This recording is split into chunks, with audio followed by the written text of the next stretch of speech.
உங்களுடைய ஃபேமிலி சார்ந்து இருக்கு. உங்களோட ஃபேமிலிக்கு நீங்க ஏதாவது நல்லது பண்ணணும், ஃபேமிலிக்கு வந்து செட்டில் பண்ணணும். அவங்களோட லைஃப், அதாவது உங்களுடைய குழந்தைகள், உங்களுடைய partner, marriage partner, life partner, உங்களுடைய பேரண்ட்ஸ், ஸோ உங்களுடைய சிப்ளிங்ஸ், அந்த மாதிரி உங்களோட ஃபேமிலிக்கு நீங்க உங்களால முடிஞ்ச ஒரு செட்டில்மெண்ட் வந்து நீங்க கொடுக்கணும்.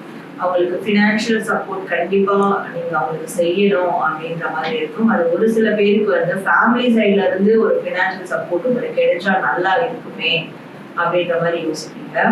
அந்த மாதிரியான ஒரு எனர்ஜி இருக்கும். சில பேருக்கு வந்து ஃபேமிலி சைடு, பூர்வீக சொத்துக்கள், இந்த மாதிரியான விஷயங்கள் வந்து உங்களுக்கு எல்லாமே சக்சஸ்ஃபுல்லா அமையணும் அப்படின்ற மாதிரி அப்படி நினைக்கக்கூடிய ஒரு எனர்ஜி இருக்கும். அண்ட் சில பேருக்கு உங்களோட ஃபேமிலிய ரொம்ப சேஃப் அண்ட் செக்யூர் பண்ணணும்னு நினைப்பீங்க. என் ஃபேமிலியை நான் வந்து செக்யூர் பண்ணியிருக்கேன், எந்த மாதிரியான ஒரு சுச்சுவேஷன் ஆனாலும் என் ஃபேமிலியால சர்வை பண்ண முடியும். ஸோ அந்த அளவுக்கு நான் வந்து என் ஃபேமிலிக்கு எல்லாமே அமைச்சு கொடுத்துருக்கேன்.